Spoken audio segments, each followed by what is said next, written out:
On Instagram, what I see a lot of business owners doing is taking the same photo and automatically pushing it to Facebook. Yes. Which is a big no-no.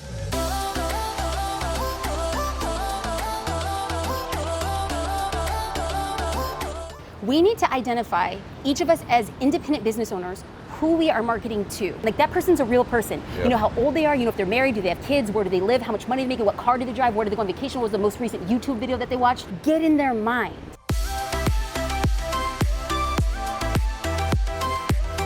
Because anytime a consumer is looking at a piece of content that feels like it's tailor-made for them, they will follow, they will spend more, they will support more, they will evangelize more. This is the best stuff we've covered on here about this topic by far.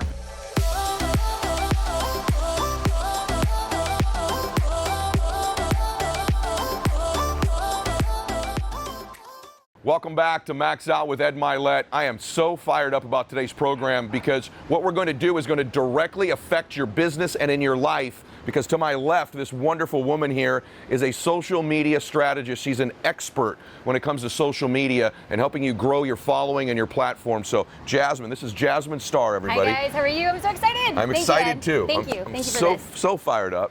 And I was telling Jasmine that if our on-camera stuff is even half as good of what we've been talking about off-camera, this is going to change your life. We're going to bring it. We're going to bring it in. I mean, let's go. Let's go. Let's get to the meat. Okay. Let's go. I love it. I love it. All right, let's do that then. Thank you. Let's talk a little bit about you first, because I think they have to have a context for this amazing following that you've already built, and I want them to know why you can help them so much. So I want to go all the way to kind of your adult life almost, right? Because like a lot of people watching this, Jasmine was kind of living a script and was chasing a dream, and that dream sort of ended, and she had the courage to make a transition to really chase her real passion, her real gift. And so you were in law school, right? I was. You were. And so you're chasing that. Was that like your goal, or was it like a family goal? I'm curious. Ed, I'm first generation Latina. My father is Mexican, my mother is Puerto Rican, and my father's an immigrant. And so he was basically trying to pursue the American dream. Yep, education. Education. Yeah. And they never once asked us to pursue education because they themselves never pursued education. My dad didn't learn how to read until he was 23 years old. Wow. So, I mean, Wow. they valued education because they looked at it as like a key, Yep. like a passport out of where we were in the hood, in the barrio. Like, it was who we were. I'm still in love with how I was raised and the history that comes with it. But in my mind, the way that I made my family proud, or the way that I was able to pursue my dreams, would be through higher education. Yeah. And I think looking back, it was me trying to take the safe path. Typical immigrant child is like hard worker, top of the class, be there on time, above the rest. Yeah. And I finally had this moment of reckoning of like, is this the thing I want to do? Really? Well, Yeah. you were in law school. Yes, when I was in law school. In 2005, unfortunately, during my first year of law school, my mom got the news that she had a relapse of brain cancer. It was an 8-year battle, and it was so long, it was so hard, and the doctors had decided that her time had come. They were gonna stop chemotherapy, they were gonna stop the brain surgeries, and I received this phone call there in law school, and it was such a difficult, hard time in my life. I wasn't happy in school, I wasn't happy with where I was and the decisions that I was making, and I walked in, and I was on full scholarship at UCLA. Oh my gosh. Wow. And I walked in and I said, you know, I think I need to be at home with my mom. I'm gonna come back to school. Like, I'm gonna come back, I just need to be with my family. So in 2005, I dropped out of law school. In 2005, I moved home. In 2005, I watched my mom lay listlessly on the couch for months at a time. And it was at that time that my boyfriend, my high school sweetheart, said, we need your mom to see us get married. That's the thing that she wants. So we planned a wedding in 3 months. And in 2005, I remember sitting on a table, very similar to this circular table, across from my newly minted husband, and he says, what do you want to do with your life? Like, where will you find happiness? JD asked you. Yes. Okay. And I looked across from him and I said, I want to be a photographer. And That's pretty artsy from going to this very committed law path, right? especially because his response was, well, don't you need a camera? I didn't even have a camera. I didn't have a camera. I did it, swear, didn't have a camera. I said, if I had a camera, That's awesome. if I had a camera, I really think I could do this thing. If I had a camera, Yeah. I think I'd be a good photographer. Yeah. So Christmas 2005, I unwrapped a camera. But I didn't open the camera because I felt like 2005 was such a hard year in my life. On January 1st, 2006, I unboxed my camera. And that same year, against all odds, the doctor said, your mom's not gonna walk, she's not gonna talk, she's gonna slowly go back, she's gonna retreat. And against those odds, my mother walked me down the aisle. She began to walk. She began to talk. She began to drive. She began to cook, even though she's a terrible cook. I mean, my mom's mom, if you're watching, I'm sorry. She's just, it was like burnt offerings. You know, it's like, oh, well, mom made it, well, let's eat it. And I think that she had a second chance at life. Wow, that's wonderful. And I think that I had a second chance at life. Like, I made a decision, I'm not going back to law school. I'm going to do this wild, crazy thing that I'm wildly unqualified to do. Who got you the camera? I'm just curious. JD. JD did. Yes. Yeah, JD's here, by the way, everybody. And so I kind of figured it was him, but I just wanted to make sure that's who it was. So he was instrumental in getting you to even think about your dream. Absolutely. By the way, that takes such huge courage because that's a very traditional path. Yes. And it is true that most of my friends who are first generation here, education is emphasized so heavily. Were you concerned at all you were letting your family down? Did it ever enter your mind? Or I will distinctly remember sitting at an Italian restaurant in West Los Angeles. I called my father. My father is one of like my dearest, sweetest, most powerful friends. He's a beacon. He shows me how to be strong. He shows me how to be humble. And I called him and I asked to meet. And we're sitting at this small table for two, and I sat across from him, and I said, I think I want to make a really hard decision. I'm so wildly unhappy, and I don't want to let you down. And he said, how could you possibly let me down? You far superseded anything we could have imagined. Wow. So to have your father's What a blessing, great father. yeah, What a great absolutely, father. absolutely. And it was such great advice because I'm happy, I'm successful, I'm living life on my own terms, and as a dad, I think you would want that for any You do. And that's, by the way, a great lesson for parents who are watching this, by the way, is that it's their path, it's their script, it's their life, it's not the script you give them. And I want to acknowledge one thing, because you become this unbelievably successful person in that space, kind of, because you've used that background and then increased it even to the social media space. But I got to tell you that it takes, I want those of you that are listening to this, many of you that are watching this, you right now know you're living someone else's script. Amen. You're not chasing your dream, right? And you're the leading character of your life. You're the author. You and God are the author of the story of your life. And any time you can step into your dream, you can have the courage to step out and start pursuing that. So I want to acknowledge that, because you're not sitting here with me. You haven't changed all the lives you've already changed and the millions more you're about to change if you didn't make that decision and if JD didn't have the vision to ask you that. So I want to challenge you all to have the courage to chase the real you, the authentic you, your real dream. And so in doing that, you started really out in the photography business, really getting into the space of it. Ended up being where you became one of the most sought after photographers in the wedding space. Isn't that true? Kind of everywhere. Yeah. So that started. Talk about that for a second. And then how did that end up? Take me through that, and then how did you end up in the social media space in the first place? How'd that happen? So I unwrapped the camera in 2006, and by 2009, I was voted one of the top 10 photographers in the world. That's amazing. In 2010, voted top most influential photographer, and in 2012, voted top most socially influential photographer. So it kind of just started off in a niche of a market, and then expanded into this creative space, and I started teaching people how to run better businesses and leveraging just what you have. I didn't have money. Yeah. I didn't have resources. I had nothing. I mean, I barely got a camera. You know, it's just like, so but living on the dream, like we had no money. My husband was a startup at the time. Our big date nights was Taco Bell. Nice. In front of the fireplace. Like we were living the high life, and it was great and it was beautiful because you understand the grind and you understand the hustle, but you're so thankful for it. And that's what makes today so special, right? Absolutely. Sure. I mean, absolutely. I don't pass by a Taco Bell without doing a sign of the cross. I'm like, yes, gone are those days. Thank you, God. Thank you, It's God. funny. I had that with Taco Bell too, because my first office was on the roof of the Taco Bell. It was Oh, on the did you second smell floor. like refried beans Oh, for yeah. days? No, and I did. And I lived on, it's horrible. I lived on those burritos, but I literally had the same refill Mountain Dew cup for like 2 years because I was so broke. But so Taco Bell, we're not Okay. advertising, it's like No. instrumental in both of our lives. This is kind of crazy here, right? Absolutely. So you become this, that's crazy. You unwrap a camera, and within 3 or 4 years, you're one of the most recognized photographers on earth. That's amazing, right? So how did you, I want to now segue into like, this lady is unbelievable about what we're about to talk about. So if you're in the space where you think, I want to learn to really grow my social media following, where do I begin? Because she said to me, I was the queen of having no resources. No money, no background, no anything. And she's turned this into, if you go to her Instagram page, which you should, we'll talk about that as we go, you're going to see this following she's built. But the first thing I noticed on your social media stuff, can we get into this stuff? Yes, let's get into the nitty-gritty. Because she wants to teach, and we're going to slay this for you today. So this is now, if you're driving, you're starting to take notes somehow by pulling over, right? Because here we go.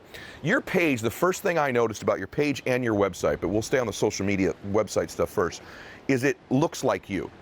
In other words, it's a reflection of you. It's a beautiful page. And like when I see it, I see you. Just the colors, the layout of it, etc. Did you do that on purpose? And what advice would you give to somebody about just starting out on social media with the look of their page or what they should post, anything like that? Is that done on purpose for you? Absolutely. Okay. There was a point in time, like if anybody's interested and wants to verify, maybe I need somebody to testify. Okay. Somebody can go back to my Instagram feed in 2014. Okay. By 2014, I was already an internationally recognized photographer. I had built a brand. I was sought after. I was working with magazines. So basically at the top of this photography game. Yeah. But my Instagram looked like a 5-year-old was running it. Really? Okay. It was a hot mess. It had no vision. And in 2015, I saw other people using it for their business. I saw other people making money. And I thought to myself, I'm in the position to, and I have no idea how to get started. So I just took a step back and I understood. I started looking at other accounts that I found admirable, and I noticed that, number one, they showed up consistently. Okay, what do you mean by that? They post consistently? Yes. Okay. They're on like anytime you want to grow a platform, any social platform, you must make the commitment to say, this is how often I'm going to show up. I recommend at minimum once a day. Okay, is that different? Let's get granular here. Yeah. Is that different based on the platform? In other words, if you're on Facebook or Instagram, is it the same apply to you? At minimum, once a day. At minimum on either one once a day. I would say on both of them. Okay. I'm every day, I'm on Twitter, Instagram, and Facebook. Okay. I am most active on Facebook, even though my audience is most engaging on Instagram. Got it. Trying to figure out, like with every algorithm change, you have to treat the platform as if you're going on a new date with somebody. Yeah, like, right. how are you doing? Let me see, how is this changing for us? Yes. And so I think it's really important for me to create content on a consistent basis. Okay. And with Instagram, engagement matters the most. Okay. So it's like by you showing up every day, you're basically creating a little template for yourself. When your audience responds, you say, oh, let me double down on these types of posts. Okay. When they don't respond, this is a very clear indication that they want to see less of that from you. So instead of us being so tethered to this idea as like, I'm a real estate agent, I must show houses. I'm a real estate agent, I show keys opening a door. Yeah. It's like, but when you post photos of you walking through the house or you delivering champagne to new homeowners and that gets a ton of interaction, show the champagne to the homeowner. Wow, how powerful is that? You just taught me something, because I seem to, even on my, thank you. I hope everybody caught that, because I make that mistake myself. It's like, I kind of have these posts that I know everybody should like. Yes. And they don't. Right. And I keep creating the same one, thinking, and every single time it's the same genre, the same look, or the same thing. Ed, the market has spoken, homie. But it's so true, though. Like, I'm glad you're saying that. Like, the market will speak to you. This is huge, right? Yes. So you're watching what the market indicates. That's powerful. Is your content the same on each platform? That's a great question. Okay. Now, the answer used to be no. I was trying to create content independent of each platform, trying to show up, and I realized that I just didn't have enough time in the day. Yeah. So what I decided to do is to create content on each platform, but I wasn't sharing it on the same day or the same time. Oh, wow. Because oftentimes studies have shown that when there's a high likelihood that if somebody's on Instagram, they likely have a Facebook account. And if they're scrolling through Instagram, they might pop over to Facebook. Yes. They're on their social at the same time. Yes. And so if they like both my Facebook page and my Instagram account, there's a good chance that they're gonna see the same content. Yes. And I don't wanna make it feel like I'm not paying attention and fostering unique conversations in each of those platforms. Okay. So hypothetically, All right, keep going. I'm writing that okay, down. good. If I post like a post on Tuesday morning on Instagram, I might post that same post on Thursday night on Facebook. Okay. I might post it on Wednesday afternoon on Twitter. I'm just trying to regurgitate the content, but making sure that it's specific. Now, I'm just gonna go off and like jive a little. Give it. Riff. Like, and look, I'm not even cool. I don't even know how to talk cool. Yeah, you're cool. On Instagram, what I see a lot of business owners doing is taking the same photo and automatically pushing it to Facebook. Yes. Which is a big no-no. Okay. You can use the same photo, but what I want people to do is to independently upload to Facebook, because the thing that happens is that @mentions on Instagram and hashtags on Instagram that are highly effective don't translate over to Facebook. Right. And so what people say are they see broken @mentions, they see hashtags that don't work or don't lead anywhere. Okay. And so what happens is subconsciously, as viewers are watching this, they're saying, oh, Bonnie, the real estate agent, is having a conversation on Instagram, but she's just really depositing over here on Facebook. And then people wonder, why aren't people engaging with my content here on Facebook? Okay. It's because you're not having the conversation on Facebook. Wow. Same photo, bring it over here, no more @mentions. You're gonna be tagging other pages that are like relevant to the conversation you're having. Oh my goodness. The conversations exist in both platforms, but in a way that people are engaging on those platforms. This is huge what you're saying, because that's another mistake I've made. Another mistake I've made is I've sent it over there, and you're exactly right. The hashtags are there, and I can tell they kind of know I'm just dumping over to Facebook sometimes. But I did notice on Twitter, you're banging on Twitter. You're not pushing over your Instagram photos to Twitter. You're doing independent uploads. I watched. Well, here's why I don't, by the way. So I was doing that. What she's referring to is I used to just send my Instagram post over to Twitter, and I read your blog. Maybe. Shut up! No, I did. Get I read your blog. out, If you get go, out, no, it's true. get If you look, I'm pretending like I'm hearing this for the first time, but the truth is, I've made the mistake on Facebook, but on Twitter, I learned from your blog. I'm like, wow, like she's exactly right. I'm just dumping. My Twitter followers started to figure out like, what's the point of following him on here? And so, exactly. you're so. This is so good, so good. Okay, talk about the hashtag thing for a second. Yes. How do I know if I'm on Instagram, let's say, what hashtags? Because you did a blog on this that I thought was just. By the way, let me step back. She has a blog that will absolutely change your planet. How do they get your blog? Just tell them that real quick. Jasmine Star blog. Jasmine Star blog. Just so you know, guys, let me tell you something. I read this blog and it helps me, and I have a pretty dadgum big social media following, and I implement what she recommends on there very regularly. One of the things you wrote about on there, it's so good, by the way, it's so good. One of the things you recommended on there was about finding out what hashtags your consumers or your clients are inclined to look for. Talk about that for a second. Okay, so first let's back up a tiny bit. Okay. We need to identify, each of us as independent business owners, who we are marketing to. Okay. And we don't mean this loosely. Okay. I mean, I'm a firm believer of staking a claim in the ground and saying my content is for this single person. Okay. And that rubs a lot of people the wrong way. Okay. Because people say, well, I'm going to create content for whoever wants to buy what I'm selling. Yeah. And that's true in theory, but if we're trying to build a brand and have long-term sustainable growth, it's very good to niche a market. Now, just because you niche doesn't mean that you won't appeal to other people. I believe, based on your content, you have a very large male following. Yep. But it doesn't feel like, I don't feel like I can't follow what you're doing. Right. I just know that you're creating content that appeals to a specific gender. And I think that that's great. Right. I think it's powerful because you're saying, this is my tribe, this is who I'm going for, other people are welcomed. Yes. So it's important that you do that. So you're already one great step in there. Okay. Once you understand who you're marketing to, when you have that person in their mind, like that person's a real person. You know how old they are, you know if they're married, do they have kids, where do they live, how much money they make, what car do they drive, where do they go on vacation, what was the most recent YouTube video that they watched, what pages on Facebook do they like? Get in their mind. Then you create content for them. Not like, this is a promotional piece for my business. This is, how can my business help you? How can my business empower you? Or how can my business diminish fear? We want to make sure that our social media endeavors really hone in on that, because there's too many people in the fitness space. There's too many photographers, too many graphic designers, there's too many bakers. There's too many people doing the same damn thing. How do we stick out? Our messaging comes, it's not about our business, it's what our business does for you. Oh God, that's huge. And so when we do this, so now that we're here, we brought it up, we built it up, let's get into hashtags. Okay, that is huge what you just said though. Let's stay there. It's what I'm giving it to you. What your business does, right? Not, so, oh my gosh, that's big time, big time. All of you, no matter what your platform is, because I want to just share something with you. I struggle with that, just because I watch guys in my space, the men in my space, right? And I can tell, like, certain people, I won't name who they are, but I can tell their guy is only a 25-year-old below and male, right? Or theirs is just a fitness person. And for me, I really do want to appeal to everybody that is appealable with my content, whether it be a woman or a man or a guy my age, 47, or a 24-year-old. And so I do try to think about that because the market is so big. And so I want to acknowledge, I do what Jasmine said. When I'm creating content, I do think about, because my market is vast, how do I appeal to all these different people with the content that I'm creating, knowing I can't reach everybody with every post. And so huge about what your business does or for me, right? So talk about the hashtag thing now. So now that we know who we're talking to, now that we know that we're talking to the 25-year-old who lives in Chicago, who has a side hustle, but during the daytime he's driving Uber. Like, I mean, I want you to get really granular. Who is this person? Because when this person becomes real to you, you create content that appeals to them, and then you are really smart with your hashtags. So for instance, if you're creating entrepreneur content, the knee-jerk reaction would be to hashtag entrepreneur, business startup, business-minded. And then what happens is the other people in your industry and sphere are using entrepreneur, business-minded, hustler. So then we wonder, why are people only in my industry following me? Because you're only using hashtags that industry peers are using. So now if we go back and we say, how does Seth living in Chicago, driving Uber, who has a side hustle, he wants to become a videographer. How do I, as in my shoes, if Seth was my ideal client, how do I create social media content for Seth?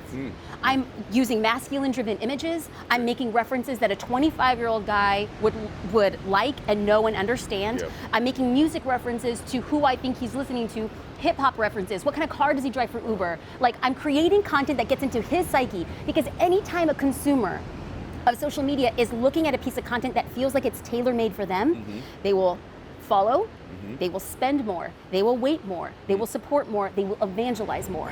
Tailor-made content allows you to build a tribe. Now, I'm not about metrics. I mean, it's great that we have all these numbers and that's fantastic, but really, I firmly believe, as God is my witness, a business will go farther with 1,000 avid followers than 10,000 followers who are just passive, I'm gonna scroll on by. 100% agree So we with that. build a tribe, but you build a tribe by creating content that people want to see, and then insert yourself in social situations. Because then if I was creating content for Seth, I'm not hashtagging entrepreneur, because Seth doesn't identify yet with being an entrepreneur. Right, he's not there What yet. does he identify with? Well, the music that he's listening to, the side hustle.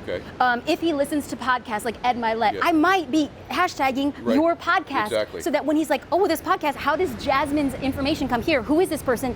Oh, she's creating content for me. Is that what you mean by inserting yourself in social situations? Yes. Okay. Social conversations. Social conversations. Okay. And so this is huge. How do you feel about this? Is the best stuff we've covered on here about this topic by far, and it's learning for me, like educating for me. How do you feel about? Thank you, by the way, because people are getting huge value out of this.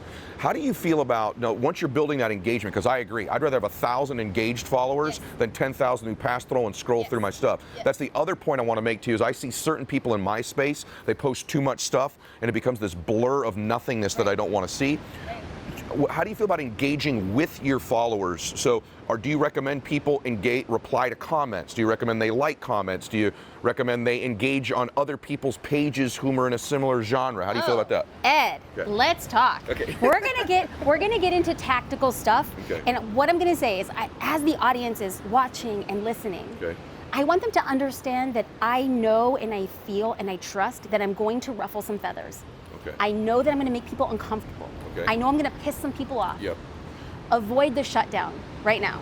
I want people to be open. Instead of poking holes at the things that I'm saying, I want you to avoid the ways to make reasons why you can't do it, and find reasons that you will. Okay, so people say, I don't have enough time. But you have to understand, what is the role in your business? If you do not want to be the head of your company, if you do not want to be the visionary, if you don't want to be if you don't want to be the driver of lead acquisition, then bring somebody on the outside who is, and let them drive those conversations. But if you want to build a personal brand, if you want to be the driving force, then you must be the one navigating those conversations online. You can go through, and I'm really proud of this, Ed. I respond to the best of my darn ability to every DM, to every comment. I know you do, because we come from this, we understand the value of saying, I see you. The fact that you took 10 seconds to write this for me, I'm going to respond back to you. It's not scalable, but the unscalable builds a team of evangelists who become ride or die in what you're doing. 1,000% agree with you. I love what you said about I see you, because that's really what I feel like I'm doing. It isn't scalable to a point. I'm at a point now where we've been discussing, like, how many more can I do? And I get a couple thousand a day, right?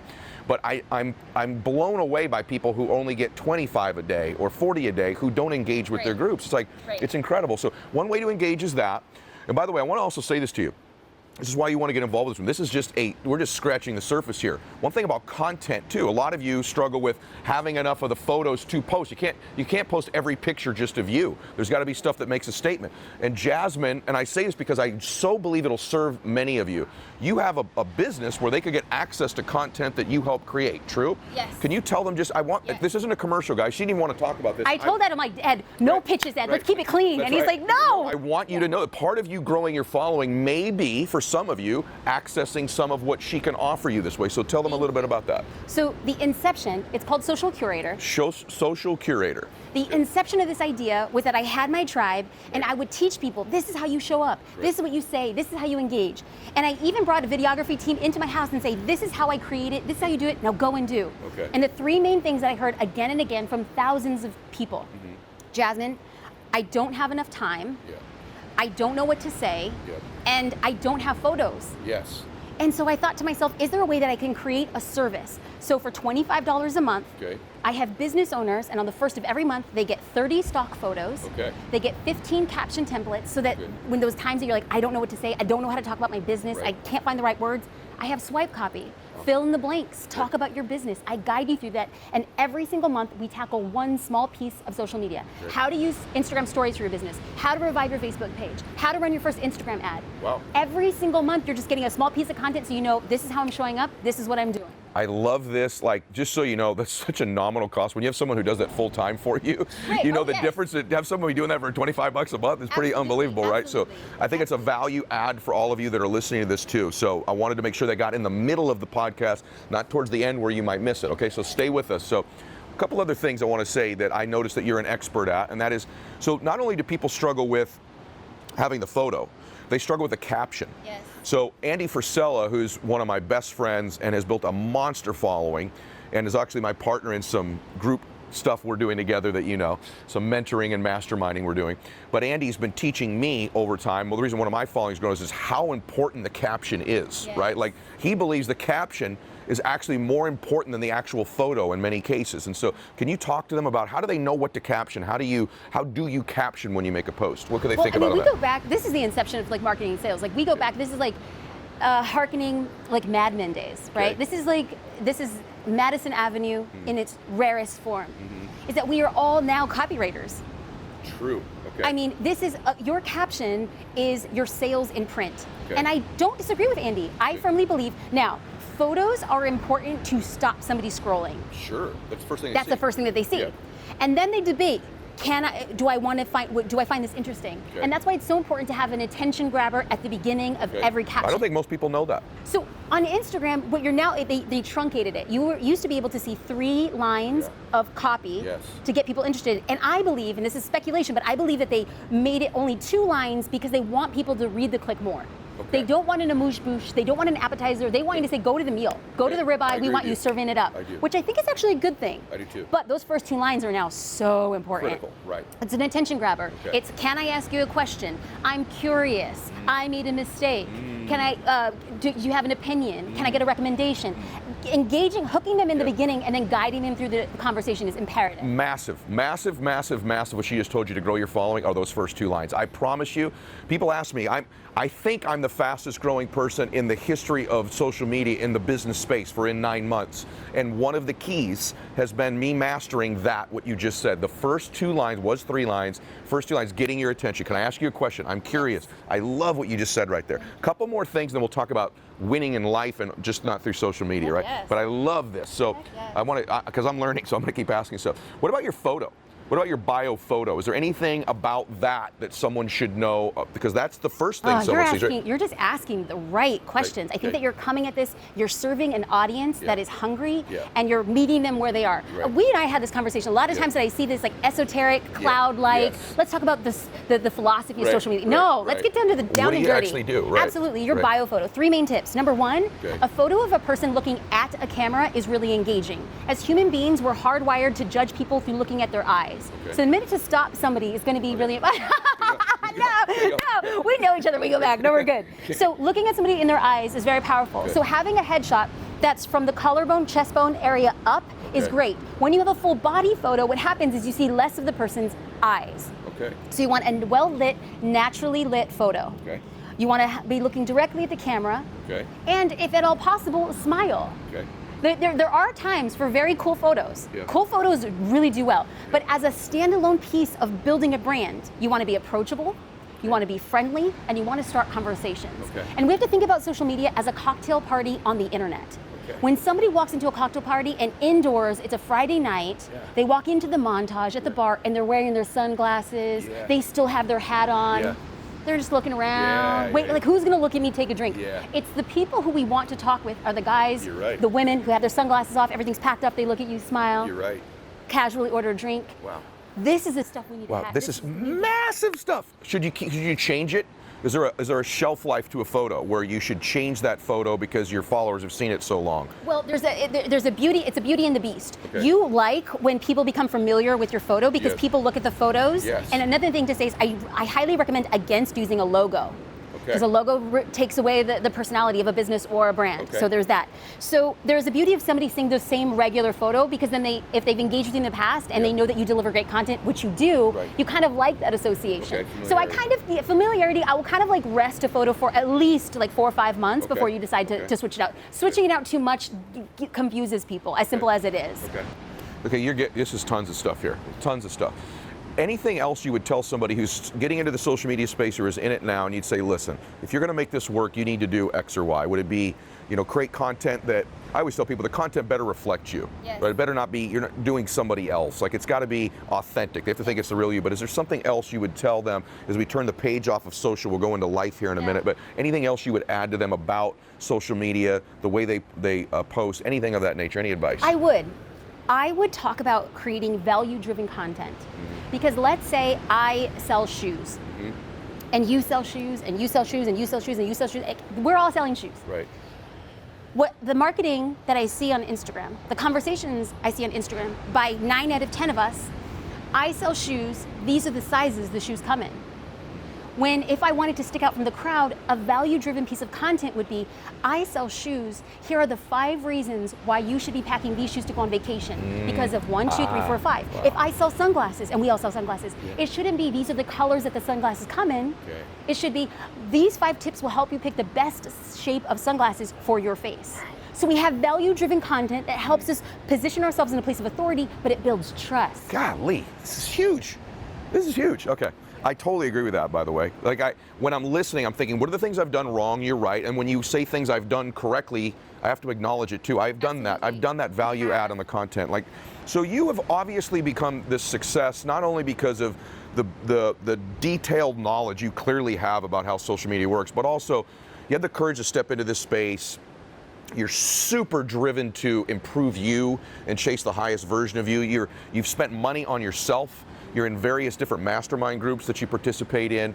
And so what is it that you think for entrepreneurs or just people in general that are out there that, they want to be somebody, they want a dream to happen, they want to live oceanfront, they want to have a dream relationship, whatever it is. What do you think holds most people back? What do you think it is, and what do they need to do and think differently? That's a broad question, but what would your answer be to that? It's going to be 2 things. Okay. It's going to be a lot of people are so concerned of what other people will think about their decisions. It could be a parent, it could be a spouse, it could be people on the internet. And the only person who is responsible for making those decisions and protecting your soul.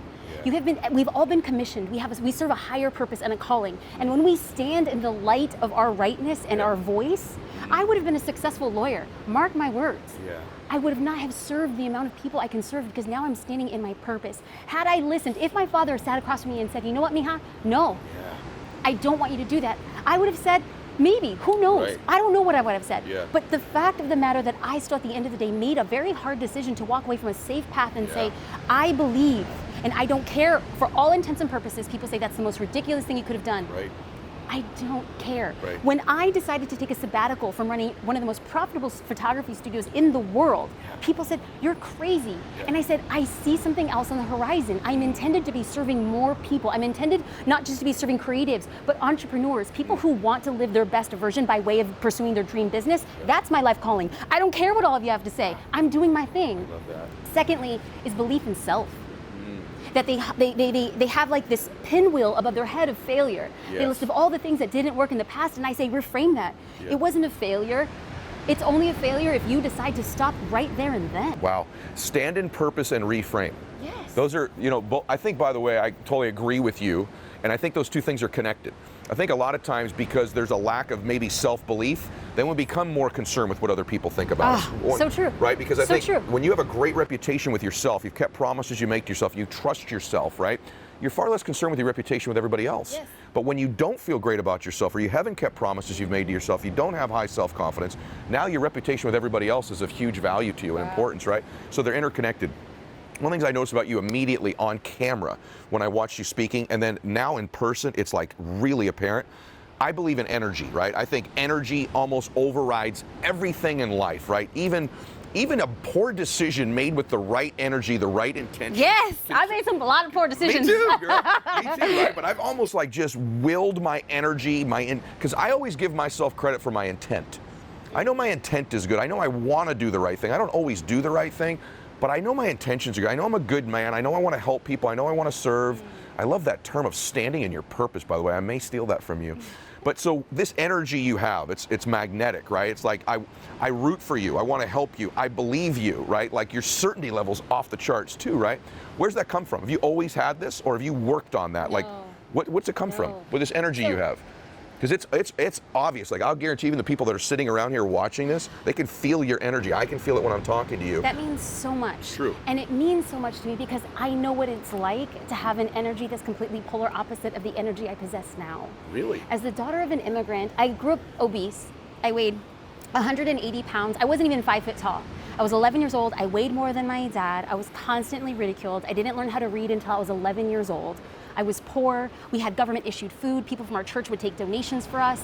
And yet through all of that, I felt like if I can pour myself into academics. So I studied, I remained quiet. I always liked to be behind the scenes. I'm a watcher, I'm a looker. I would see other people doing the things I wanted to do, and I never gave myself the permission to do that. It wasn't until I was 25 years old in 2005 where we started this conversation where I thought, my God, I've robbed the world of this thing that I have because I was so concerned of being me. When I saw my mom, she was 50 years old and they said she was going to die. I was 25 years old and I had a midlife crisis. I said, what if I look back and I say, what if? What if I could have done more, served more, been more, spoken up when my voice quivered? What could I have been? And at that moment I said, no more. I'm going to stand in this. I'm going to speak up when my voice shakes. I'm going to walk even though there's hills, and I'm going to continue to own up to the mistakes because I've made plenty. And if people know she's trying her best, her intention was to serve, we're still going to support her even when the chips are down. That's 100% right.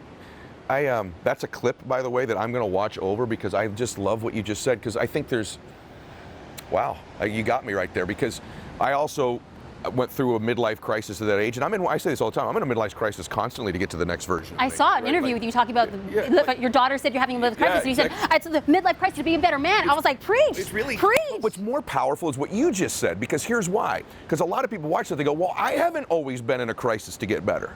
Right? I've had a track record of not getting better, which is what you just said. I want you to hear what this beautiful soul just told you, right? I spent 25 years not being this person. So I think sometimes people listen to me like, well, he's just got this track record of getting better, so it was like this momentum. You're like, no, I didn't have that. 25 years, I sort of lived in the shadows, and then you stepped out of it, right? And you gave them the formula of how to do it. And there's so many of you. I think men for sure, but even more with women.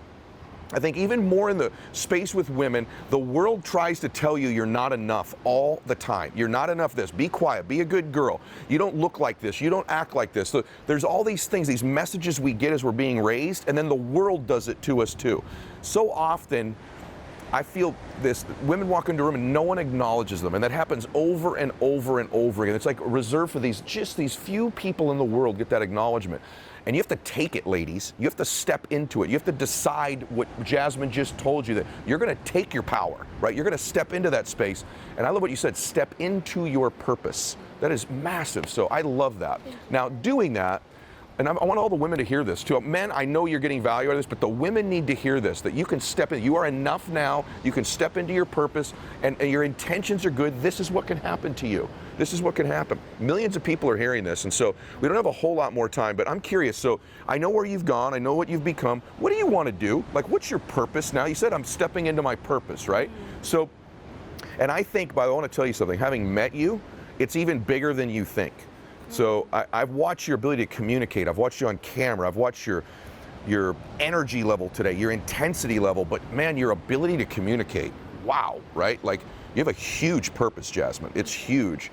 But what do you want? Like, what is your calling? Where are you going? Like, what are we going to see from Jasmine Star in 5 more years? What do you want? I would love, like, my main goal is, yes, I want to provide for my family. I want my parents to be proud of me. I want my friends and family to stand behind me. That's my #1 goal. Me too. But I think that my purpose is to empower other people to live the life that they don't allow them to. To watch somebody and say, you were underqualified, you were underprepared, you were underfunded, you were underconnected. And yet, as an underdog, you still continue to show up and show up. and show up. And when people made fun of you, and when they said the meanest things about you, when they said, asked why anybody would hire you, and you showed up. Wow. And you showed up. It's just living proof that people can get and earn and pursue and push all the things that they want. And if I can look back 5 years from now and look at all the people who said, this is me, I might not be making $1 million a year, but I'm taking my family on a Disney cruise. I might not be making $1 million, but guess what? I bought myself a Toyota Prius. All of those things are success parameters to them if I am allowing you to live your version of success. Not the yachts and the houses. Those are beautiful and it's fine and it's wonderful. But if your version of success is to leave work every day at 3 p.m. so that you can serve dinner and eat dinner with your family and pick up your son from soccer and you're living the life, good for you. If I can look back, I will say I have lived in my purpose and I will find a way to monetize on the back end. I have food on my table. And my dad, we were raised in a very spiritual house. My dad's a pastor and he said, beans and rice and Jesus Christ. If you have those things, you're okay. And I'll say, Daddy, got a little bit more than beans and rice, but thank you. No, that is so awesome. That's because that's a real perspective, right? Like that's actually true. And I think so often when you watch these shows, I love what you just said because it seems like we think everyone's dream is these huge material things, but oftentimes it's just like I'd like to have my Saturdays free. Absolutely. Or I'd like to coach my son's little league team or all these different things. And that's your calling now. Let's go get it. Let's have the courage to go get it. I want to help you help people because I think you're amazing. I think you're amazing. Today's conversation, you can tell I'm fired up. Like this was beautiful for me. And so you can tell from listening to her, there's no question in my mind that you know this is a soul who wants to help you. But not only does she want to, does she have the energy, does she have the story, but she's got the strategies, man. She's got the track record. And so how do they find you just before we go? Where do they go find you, at least on the internet somewhere? What's the best place to find you? On the internet, jasminestar.com, in an all social Jasmine Star. Okay, Jasmine Star. You all got that, right? I want to tell you something. I really am grateful for today because unlike a lot of programs out there, I try to do it where people get real, tangible things they can go use. There are several pages of notes someone who was listening to this took today, thanks to you. And then on top of that, you inspired them, right? Like, because you're inspiring. Not just the words you said, but you're inspiring. Your story's inspiring. Your being is. And so, really grateful. And I have to say, like, I met you today. I walked into your house, and the thing that I felt was that you were like a magnet. Thank you. You were a magnet, and not only does that make you special when you share your magneticism with other people, when you share your platforms and you invite people for the greater purpose. Thank you.